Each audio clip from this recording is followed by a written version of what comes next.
Guys, welcome back. So ನಿಮಗೆ ಕಳೆದ ವಿಡಿಯೋದಲ್ಲಿ ನಾನು ಏನು ಹೇಳಿದ್ದೆ, ವೋಟರ್ ಐಡಿ ಭಾಗ ಸಂಖ್ಯೆ ಕ್ರಮ ಸಂಖ್ಯೆ ಹೇಗೆ ಕಂಡುಹಿಡಿಯೋದಂತ ತಿಳಿಸ್ತೀನಿ ಅಂತ. ಸೊ ಈ ವಿಡಿಯೋ ಪೂರ್ತಿಯಾಗಿ ನೋಡಿ. ನಿಮ್ಮ ಮೊಬೈಲಲ್ಲಿ ಪ್ಲೇ ಸ್ಟೋರ್ ಆಪ್ಷನ್ ಇದೆಯಲ್ಲ, ಸೊ ಅಲ್ಲಿ ಹೋಗಿ ಆ ಅಪ್ಲಿಕೇಶನ್ನ ಓಪನ್ ಮಾಡಿ. ಅಲ್ಲಿ ಸರ್ಚ್ ಬಾರ್ ಇದೆ, ಅಲ್ಲಿ ನೀವು ECINET ಅಂತ ಟೈಪ್ ಮಾಡಿ. ಸೊ ಅಲ್ಲಿ ಒಂದು ಆ್ಯಪ್ ಬರುತ್ತೆ, ನಿಮ್ಮ ಸ್ಕ್ರೀನ್ ಮೇಲೆ ಕಾಣ್ತಿದೆ ನೋಡಿ, ಆ ರೀತಿ ಆ್ಯಪ್ ಬರುತ್ತೆ. ಅದನ್ನು ಇನ್ಸ್ಟಾಲ್ ಮಾಡ್ಕೊಳ್ಳಿ. ಸೊ ಅದು ಇನ್ಸ್ಟಾಲ್ ಆದಮೇಲೆ ಓಪನ್ ಅಂತ ಕೇಳುತ್ತೆ. ಓಪನ್ ಆದಾಗ ಈ ರೀತಿ ನಿಮಗೆ ತುಂಬ ಆಪ್ಷನ್ಸ್ನ ತೋರಿಸುತ್ತೆ.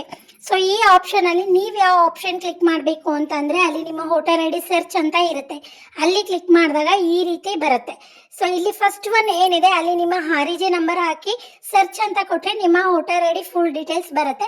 ಸೊ ನಮಗೆ ಅದೆಲ್ಲ ಟೈಪ್ ಮಾಡಿಕ್ಕೆ ಬರಲ್ಲ ಅಂದರೆ ನಿಮ್ಮ QR ಕೋಡ್ ಲಾಸ್ಟಲ್ಲಿದೆ ನೋಡಿ, ಸೊ ಅದನ್ನು ಕೂಡ ಸ್ಕ್ರೀನ್ ಮೇಲೆ ತೋರಿಸ್ತೀನಿ ಹೇಗೆ ಸ್ಕ್ಯಾನ್ ಮಾಡೋದಂತ. ಇದು ಒಂದು ಟೈಪ್ ಆದರೆ, ನೆಕ್ಸ್ಟ್ ಇನ್ನೊಂದು ಟೈಪ್ ನೀವು ಹೇಗೆ ಕಂಡುಹಿಡಿಬೋದು ಅಂತ QR ಕೋಡ್ ಇದೆ ನೋಡಿ. ನಿಮಗೆ ಕೊಟ್ಟಿರೋ ಎನಿಮಿನೇಷನ್ ಫಾರ್ಮಲ್ಲಿ ನಿಮ್ಮ QR ಕೋಡ್ ಕೊಟ್ಟಿದ್ದಾರೆ. ಆ QR ಕೋಡ್ಗೆ ನೀವು ಇಲ್ಲಿ ಸ್ಕ್ಯಾನ್ ಮಾಡಬೇಕಾಗತ್ತೆ.